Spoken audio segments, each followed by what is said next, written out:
Welcome to the deep dive. Today, we're going to be diving into the world of artificial intelligence, specifically how AI can learn and remember and hopefully not take over the world, while doing it. You sent in some really fascinating research about something called A-MEM, Agentic Memory for LLM Agents. I have to admit, that sounds a little complex. Yeah, it does sound a bit intimidating, doesn't it? But it's actually a really clever way to give AI a much, much better memory system. Think of it this way. You know, the large language models everyone's talking about, the LLMs, the ones that write poems and code and can even hold conversations. Yeah, I've heard of them. Kind of like a super-powered autocomplete, right? That's a great way to put it. But even with all their abilities, the current LLMs have a bit of a memory problem. They're really good at storing information, but they struggle to organize it in a meaningful way. It's like having a huge library with all the books just piled on the floor. You might have all the information there, but good luck finding what you need. So that's where A-MEM comes in. It's like giving these AI systems a library card catalog, but a really, really smart one. Exactly. A-MEM is a new type of memory system, and get this, it's actually inspired by a human note-taking method. It's called the Zettelkasten method, and it's all about creating interconnected notes, linking ideas together to build a web of knowledge. That's pretty cool. Using a human system to solve an AI problem, but how does it actually work? The research paper mentions Figure 1, which shows a key difference between traditional memory and this agentic approach. Right, so traditional AI memory systems are pretty rigid. Imagine those old library card catalogs, the ones with the fixed categories. You're basically stuck with that structure, and it can't easily adapt to new information or tasks. A-MEM, on the other hand, is much more dynamic. It lets the AI kind of build its own understanding of how information is connected. So it's creating a kind of personalized knowledge map that actually evolves as it learns. So it's less like a rigid filing cabinet, more like a mind map that's constantly growing and changing. That's a great analogy. And this dynamic approach has some really big implications for how AI can learn and reason. Imagine an AI that can not only access information, but also understand the connections between ideas.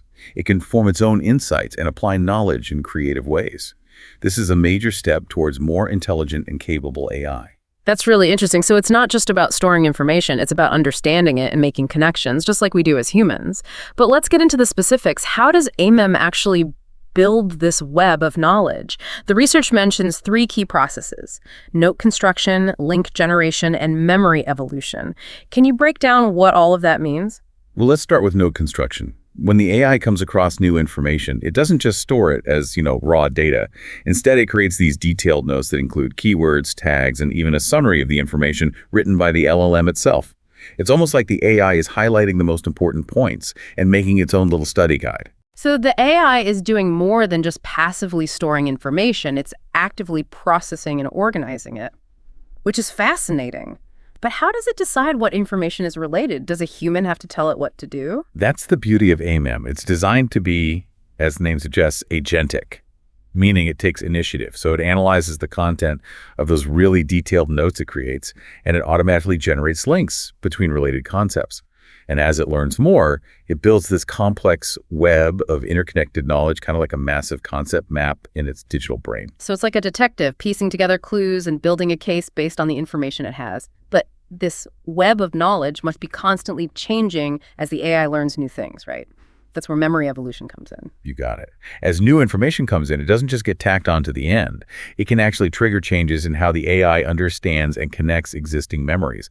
So the AI's understanding deepens and refines over time, which is pretty similar to how our own understanding evolves as we learn new things. So it's not just about adding new information, it's about integrating it into the existing web of knowledge and potentially changing the way the AI understands everything it's learned before. That's pretty impressive. It is. And Figure 2 in the research paper actually shows a visualization of this whole process. It looks a bit like a flowchart, but it's got these interconnected boxes that represent memories. You can see how new information gets integrated, linked, and used to refine the AI's understanding. It really helps you visualize how A-MEM turns a jumble of information into a structured, dynamic knowledge network. Okay, so we've got this AI with a super organized memory thanks to A-MEM, but how does it actually use this memory to, do things? Is it like a super efficient search engine? That's a great way to think about it. When the AI gets a query, A-MEM breaks it down into keywords and then navigates that web of memories we were talking about to find the most relevant information. It's ensuring that the AI can access the right knowledge at the right time, not just a random assortment of facts. That makes a lot of sense. And this targeted retrieval process is crucial for allowing LLMs to reason effectively and solve those complex problems that require drawing on multiple pieces of information. This all sounds really promising, but did the researchers actually test A-MEM to see how well it works? They did. They tested A-MEM on a variety of tasks and LLM models, and it consistently showed significant performance improvements compared to traditional memory systems. There's this data set called Locomo that's specifically designed to test how well AI systems can handle long, complex conversations. Like a chat bot that needs to remember details from earlier in the conversation to answer your current question accurately. A-MEM consistently outperformed other models on those tests. So it sounds like A-MEM is a real game changer for giving LLMs the kind of long-term memory they need to be truly helpful and intelligent. But I'm curious, how did the researchers figure out what made A-MEM so effective? They must have done more than just observe the result. You're right. They did something called an ablation study. Imagine taking a car engine apart to see which parts are essential for making it run.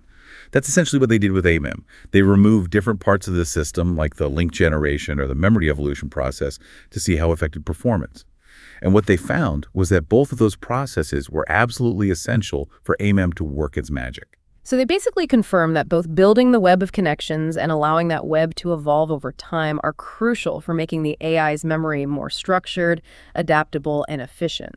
But how can we actually see this difference? Are there any visual representations of what's going on inside the AI's memory? There are. The research paper has these things called TSNE visualizations that show just how organized A-MEM makes the AI's memory. Imagine a messy desk versus a well-organized filing cabinet. That's the difference A-MEM makes. The visualizations show that A-MEM creates a much more structured and clustered memory compared to traditional systems. It's like going from a tangled ball of yarn to neatly wound skeins. I love that analogy. So it's not just that A-MEM is improving performance in a hidden way, it's fundamentally changing how LLMs organize and access information. And we can actually see that visually. This is all incredible, but I think our listeners are probably wondering, so what? What does this all mean for me? That's a great question, and I think the answer lies in the potential impact of A-MEM on our daily lives. Like in virtual assistants or chatbots. Right. Exactly. Imagine a world where your virtual assistant actually remembers your preferences from past interactions and anticipates your needs, or think about chatbots that can provide really insightful advice because they have this, deep understanding of your history and your goals. A-MEM could be a key step towards making those things a reality. Absolutely. And it's not just about making these AI systems smarter, it's also about making them more efficient. The research paper mentioned something called token length, which sounds pretty technical, but it basically refers to how much information the AI has to process. So fewer tokens mean the AI can work faster and use less computing power. That's right. And one of the really impressive findings was that A-MEM achieved the same or even better performance using significantly fewer tokens compared to other memory systems. That's a big deal in terms of making AI more practical and accessible for everyday use. So no more AI systems that take forever to think or require, a supercomputer to run. But how did the researchers actually figure out the best way to use A-MEM? I remember them mentioning something called a hyperparameter analysis, but I'm not sure what that means. Well, think of it like tuning the knobs on a radio to get the best reception. Those knobs are called hyperparameters, and they control how the AI learns and operates. The researchers were basically experimenting with different settings to see how they affected A-MEM's performance. Interesting. So it's not just about the system itself, it's also about finding the optimal way to configure it. What kind of settings were they tweaking? One of the key things they looked at was the memory retrieval parameter, which determines how many memories the AI considers when answering a question. Imagine trying to answer a question by pulling books off a shelf. You wouldn't want to pull down too few books and miss important information, but you also wouldn't want to pull down so many that you're overwhelmed and can't find what you need. So it's about finding that sweet spot, having enough information without overloading the system. It sounds like a delicate balancing act. It is, and their findings highlighted how important it is to carefully design and configure these AI systems to get the best possible performance out of them. But I think it's important to step back for a moment and remember why this research is so exciting. We're talking about the potential for AI to truly understand us anticipate our needs, and help us in ways that were previously unimaginable. It's like having a partner who's always one step ahead, offering helpful suggestions and insights before you even know you need them. Exactly. And A-MEM could be a crucial piece of the puzzle in making that vision a reality. Of course, we have to be mindful of the potential implications as AI becomes more sophisticated, but the possibilities are truly remarkable. I'm curious, as this technology develops, do you think there's a risk that AI will become so good at remembering and learning that it will eventually, surpass human capabilities? Is there a point where we won't be able to tell the difference between human and artificial intelligence? That's a fascinating question, and one that's still very much up for debate. The line between human and artificial intelligence is becoming increasingly blurred, and it's certainly a topic that raises a lot of philosophical and ethical questions. But I think the more immediate challenge is figuring out how to use this incredible technology responsibly and ethically. I agree. It's important to remember that AI is a tool, and like any tool, it can be used for good or for ill. It's up to us to ensure that its development and deployment align with our values and contribute to a better future for everyone. Well said. I think this has been a really insightful look into the world of AI memory, and I hope our listeners have come away with a deeper understanding of this complex and rapidly evolving field as we move forward. It's crucial to keep having these conversations and thinking critically about the implications of this technology. Absolutely. And on that note, I think it's time to switch gears a bit. We've talked a lot about AI's ability to remember and learn, but what about its potential to create? That's a topic that's both intriguing and a little bit unnerving. It certainly is. The idea of AI systems that can generate art, music, and even poetry, something that has captured the imagination of many and sparked intense debate. But the question remains, is it truly creativity or just a clever form of mimicry? That's a tough one. Even defining human creativity is challenging. It's so subjective and personal. How do we even begin to measure creativity in a machine? That's the crux of the debate. Some people believe that if an AI can produce something novel and unexpected that evokes an emotional response in us, that's evidence of creativity. But others argue that true creativity involves more than just generating outputs. It's about intention motivation, having a sense of self, things that we traditionally associate with human consciousness. So the question of whether AI can be truly creative is deeply intertwined with the question of whether AI can be truly conscious. Exactly, and that's a question that philosophers and scientists have been grappling with for centuries, and one that we're still a long way from answering definitively. But even if we set aside those philosophical questions for a moment, there are still some very real and practical implications of AI creativity that we need to consider. For example, what happens when AI can create art or music that is indistinguishable from, or even better than what humans can produce? That's an interesting question. Does that mean human artists and musicians will become obsolete? Will we all be listening to AI-generated music and admiring AI-created art in the future? Well, it's not necessarily a question of replacement. It's more about how AI will change the landscape of creativity. It's possible that AI could become a powerful tool for human artists, helping them to explore new ideas, overcome creative blocks, and push the boundaries of their art forms.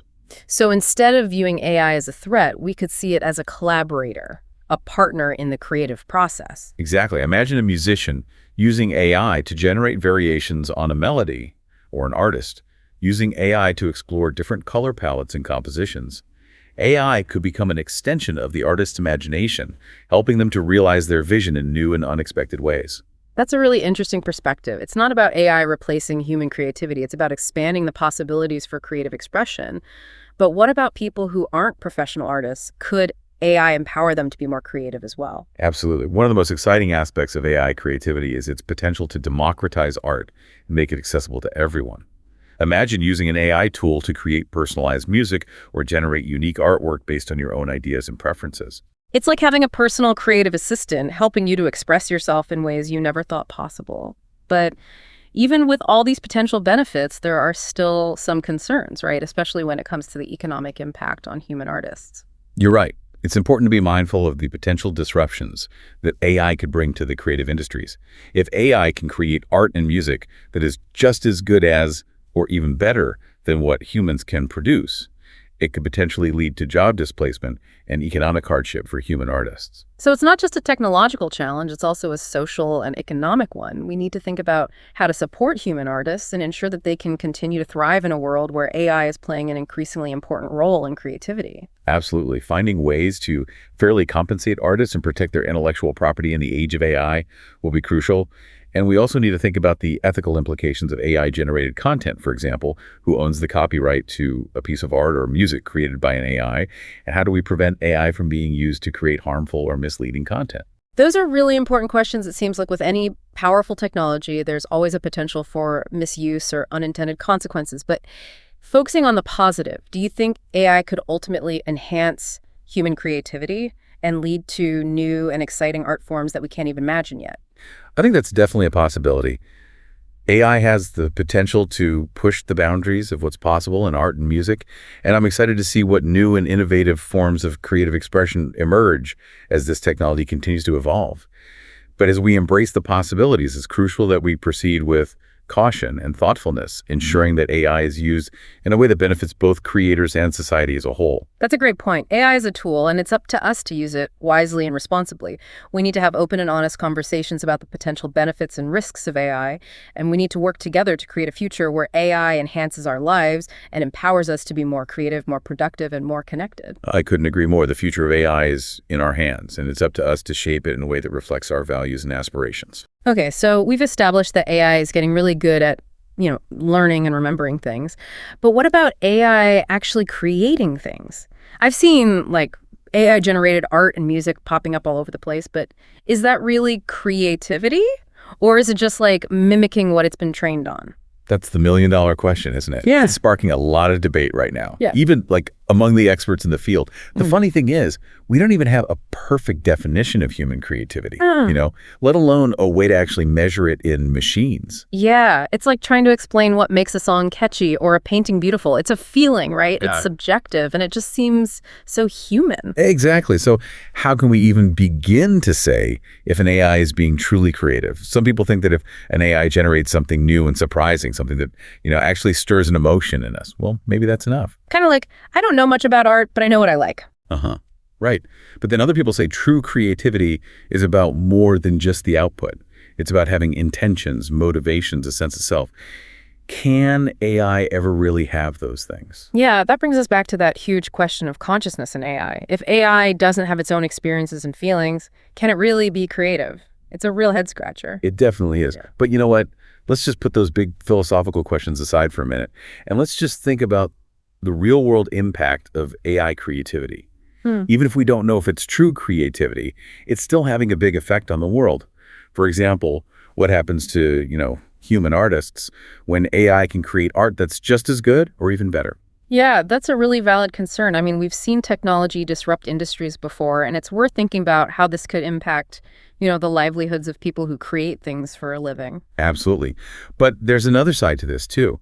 What if instead of seeing AI as competition, we saw it as a creative partner? Oh, you mean like a collaborator? Exactly. Imagine like musicians using AI tools to help them come up with new melodies, or artists using AI to explore like different color combinations they might never have thought of on their own. It's like having a digital muse, something to push you to think outside the box and break through creative blocks. That's a great way to put it. And it's not just for, professionals either. AI could really empower anyone to be more creative, even if they don't have like traditional artistic skills. So you could have people who, maybe can't paint or play an instrument, still creating unique and meaningful things with the help of AI. That's a really empowering thought. It really is. It's not about AI replacing human creativity. It's about expanding the possibilities for everyone. I love that perspective. It's like AI is giving us new tools and new ways to express ourselves. But even with all these potential benefits, we still have to think about those concerns about the economic impact on artists, right? Right. And that's definitely something we need to be really mindful of. It's important to have these conversations about how to support human artists in a world where AI is playing, a bigger and bigger role in creative fields. Yeah. Maybe finding ways to integrate AI into existing creative workflows. So it's more of a collaborative tool, not a replacement. Exactly. And we also have to think about things like intellectual property rights. Like, who owns the copyright to AI-generated art, for example? These are big questions that we really need to address as this technology just keeps developing. It seems like with every powerful new technology, there's always that potential for, misuse or unintended consequences. But let's end on a positive note. Do you think ultimately that AI could lead to totally new and innovative forms of art that we can't even imagine yet? Oh, I absolutely think so. AI has this potential to really break down traditional barriers in art and create things that would be honestly impossible for humans to do on their own. Yeah. I'm really excited to see what the future holds for AI and creativity. Me too. It sounds like we're on the edge of like a really exciting time for art and technology. But even as AI gets more powerful and more sophisticated, it's important to remember that, it's a tool. Ultimately, it's up to us how we use it. I couldn't agree more. We have this responsibility to make sure we're guiding the development of AI in a way that actually benefits humanity and helps us all express our own creative potential. That's a great reminder, and a perfect way to kind of wrap up our deep dive into this really complex and honestly fascinating topic. Thanks for joining me today. It's been a super insightful conversation. Thank you so much for having me. It's been a real pleasure talking about these ideas with you. And to all of our listeners, thank you for diving in with us today. Keep those brains curious, and we'll catch you on the next deep dive.